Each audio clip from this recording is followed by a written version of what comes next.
In July 1974, under the cover of darkness, a nondescript jet lifted off from Andrews Air Force Base just outside Washington, D.C. There were no press conferences, there was no fanfare. The flight plan was classified. On board sat a man named William Simon, the newly appointed U.S. Secretary of the Treasury. To the public, this was nothing more than a diplomatic tour of Europe and the Middle East. But behind closed doors, Simon was carrying a burden that could crush a nation. His destination was Saudi Arabia. His mission was desperate, and failure was not an option. Back home, the United States was crumbling. The economy was in free fall. President Richard Nixon was on the brink of impeachment. The American century, it seemed, was coming to a humiliating end. Simon had been given a task that sounded impossible. He had to convince a hostile kingdom to bankroll the United States debt. He had to convince the king of Saudi Arabia to bet on a dying horse. What happened over the next 4 days in the blistering heat of Jeddah would not just save the American economy, it would rewrite the rules of global power. It would create a new world order that would last for 50 years, an order built not on gold, but on oil. This is the story of the deal that saved an empire, and the price we are all still paying for it. To understand why William Simon was sweating in that suit in 1974, we have to go back 3 years earlier, to the moment the music stopped. For decades, the global economy had a simple anchor: gold. Under the Bretton Woods Agreement, every major currency was pegged to the U.S. dollar, and the U.S. dollar was pegged to gold. It was a promise.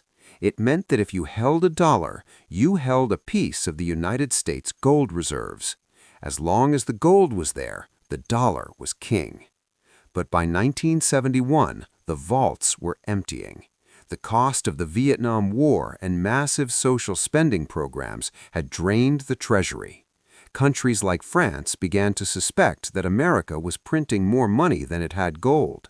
They started demanding their physical gold bars back. The run on the bank had begun.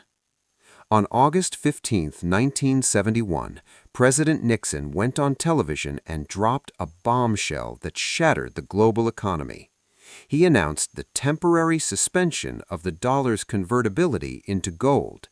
In that instant, the gold standard was dead.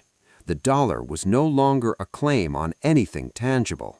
It was now a fiat currency, backed only by the faith that the United States government wouldn't collapse. But faith is a fragile thing. Without gold, the dollar plummeted. Inflation in the U.S. began to spiral out of control. And then, in 1973, the real nightmare began. The Yom Kippur War broke out in the Middle East. In retaliation for U.S. support of Israel, OPEC, led by Saudi Arabia, shut off the tap. They declared an oil embargo. Overnight, the price of oil didn't just rise, it quadrupled. The impact on America was catastrophic. For the first time in history, the world's superpower ran out of gas. Long lines of cars snaked around city blocks. Gas stations raised flags, green for "we have gas," red for "dry." Fights broke out at the pumps. The U.S. stock market crashed, losing 45% of its value in 2 years. By 1974, the situation was terminal. The U.S. was importing massive amounts of expensive oil, sending billions of dollars out of the country. The Treasury was bleeding. The military was demoralized. The currency was losing value every single day. America was not just facing a recession, it was facing insolvency. The Nixon administration realized they needed a new anchor. Gold was gone. Industry was failing. But there was one commodity that every nation on earth needed. One commodity that was the bloodline of modern civilization: oil. They didn't have enough of it, but they knew who did. And so William Simon boarded that plane. He wasn't going to Saudi Arabia to ask for a loan. He was going there to make an offer so powerful and so dangerous that it would bind the fate of the desert kingdom to the American Republic forever. When William Simon landed in Jeddah, he didn't behave like a diplomat. He behaved like a bond trader. He was known in Washington as the energy czar, a man with a brash, aggressive temper. He wasn't there to bow to the king. He was there to close a sale. The negotiations were tense. The Saudi officials were skeptical. They knew the Americans were desperate. They knew the dollar was weak. Why should the Kingdom of Saudi Arabia tie its immense newfound wealth to a sinking ship? Simon's pitch was brutal in its simplicity. It wasn't about economics, it was about survival. He laid a proposal on the table that would change the course of history. It was a deal that could not be refused. The United States offered a guarantee, a promise that no matter what happened in the volatile Middle East, the House of Saud would survive. America pledged total military protection. We would sell them our most advanced fighter jets, our tanks, and our missiles. We would build their military bases and train their National Guard. We would make the Saudi monarchy untouchable, safe from the Soviets, safe from Iran, and safe from internal rebellion. But in exchange, America demanded two things. First, Saudi Arabia had to use its dominant position in OPEC to ensure that all oil trades, every single barrel sold to anyone, anywhere in the world, were priced in US dollars. Not German marks, not Japanese yen, and certainly not gold. Only dollars. If France wanted oil, they had to buy dollars first. If Japan wanted energy, they had to buy dollars first. This would create an artificial, permanent demand for the U.S. currency, locking the world into the dollar system. But the second demand was even more critical. It was the financial engine of the scheme. Simon told the Saudis that they couldn't just sit on the billions of dollars they were earning. That cash would cause massive inflation in their own small economy. They had to recycle it. The condition was this: Saudi Arabia would take their oil profits, the petrodollars, and use them to buy United States Treasury bonds. Essentially, they would loan the money right back to the U.S. government. Think about the genius of this cycle. The U.S. prints dollars to buy oil. The Saudis take those dollars and buy U.S. debt. The money flows out, and the money flows right back in. It allowed America to run massive deficits without penalty. It allowed the U.S. military to be funded by the very energy crisis that was supposed to destroy it.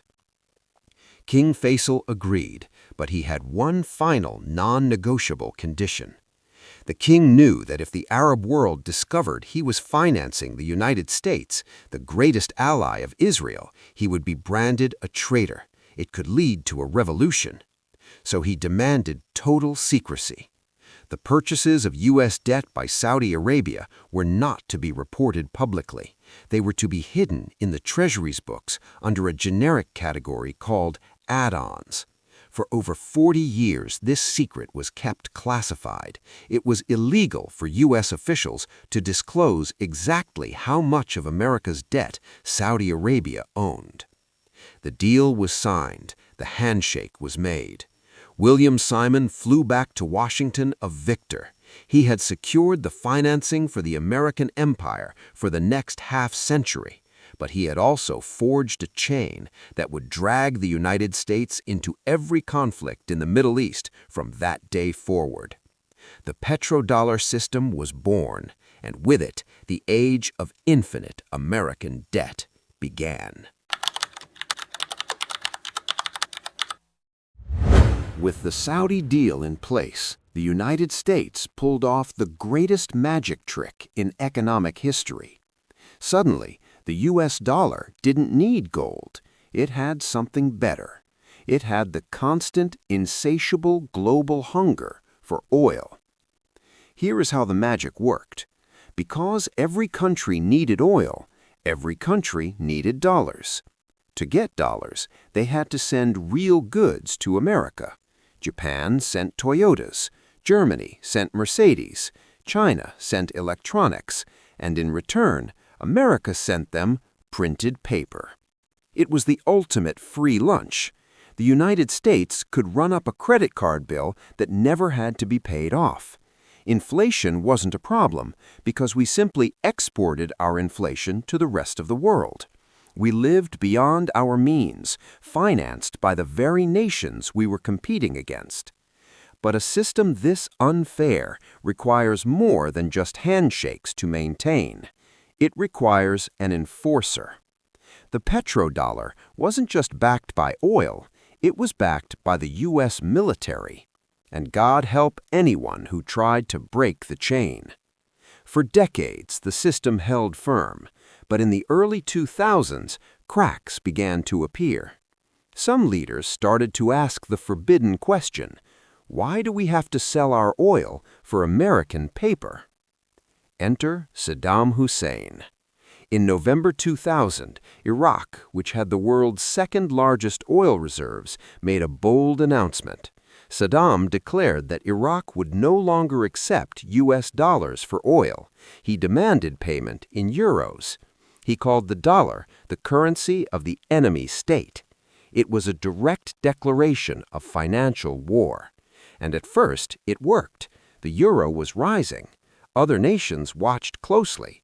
If Saddam succeeded, the demand for dollars would crash. The petrodollar dominance would unravel. We all know what happened next. In March 2003, under the pretext of weapons of mass destruction, weapons that were never found, the United States invaded Iraq. Shock and awe. The regime was toppled. Saddam was pulled from a spider hole and hanged.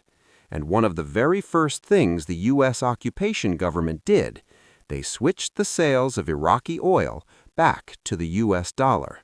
The euro experiment was over. The message was sent. But the lesson wasn't learned by everyone. A few years later, in Libya, Muammar Gaddafi proposed an even more dangerous idea. He didn't just want to switch to the euro, he wanted to create a completely new currency, the gold dinar. Gaddafi planned to unite the entire African continent. He wanted to sell African oil and resources only for gold-backed dinars. This would have freed Africa from Western debt and destroyed the value of the dollar and the franc in the region. Hillary Clinton's leaked emails later confirmed the fear. Western intelligence agencies were terrified of Gaddafi's gold reserves. And so, in 2011, the humanitarian intervention began. NATO bombs fell, rebels were armed, and Gaddafi was brutally executed in the streets. The plan for the gold dinar died with him. Libya's oil is still sold in dollars. Coincidence? Perhaps, but the pattern is undeniable. The petrodollar is the third rail of global geopolitics. You touch it, and you die. For 50 years, the United States has successfully eliminated every threat to this system. But now, a new challenger has emerged, one that cannot be invaded, one that cannot be bombed. And this time, the threat isn't coming from the East, it's coming from the East. For 50 years, the petrodollar was the shield that protected the American economy. It allowed us to print trillions of dollars to bail out banks, fund wars, and send stimulus checks, all without suffering the hyperinflation that destroys other nations. But empires do not die with a bang, they die with a whimper. The threat to the petrodollar is no longer a dictator in the desert. It is a fundamental shift in the global order. The rise of the BRICS nations, Brazil, Russia, India, China, and South Africa has created a new economic bloc that simply doesn't need the United States anymore. China is now the world's largest importer of oil, not America. And Beijing has made it clear they want to pay for that oil in yuan, not dollars. And then, in June 2024, the ghost of 1974 returned. Reports circulated globally that the 50-year secret agreement signed by William Simon and the Saudis had officially expired. While the mainstream media tried to downplay the event, the reality on the ground had already changed. Saudi Arabia announced they joined the Project M-Bridge, a digital currency platform run by China. They are now open to trading oil in multiple currencies. The exclusivity is over. The marriage is ending in divorce. So what happens when the world stops needing dollars? It's a nightmare scenario for the American standard of living. If Saudi Arabia and the rest of the world stop buying U.S. debt, the dollars that are currently circulating overseas will have nowhere to go but home. Trillions of dollars will flood back into the domestic U.S. economy. When that happens, the value of the money in your bank account will evaporate. We will face a crisis that makes the inflation of the 1970s look like a picnic. The exorbitant privilege that America has enjoyed for half a century is coming to an end. We are witnessing the transition from a world of paper back to a world of real assets. Gold is breaking all-time highs. Central banks are hoarding it at a record pace. They know what is coming.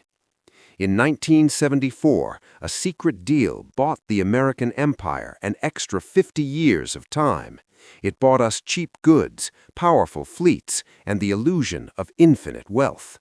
But debt is not wealth, and time eventually runs out. History teaches us one brutal lesson: no currency lasts forever. The British pound lost its crown, the Dutch guilder fell, and now the sun is setting on the petrodollar.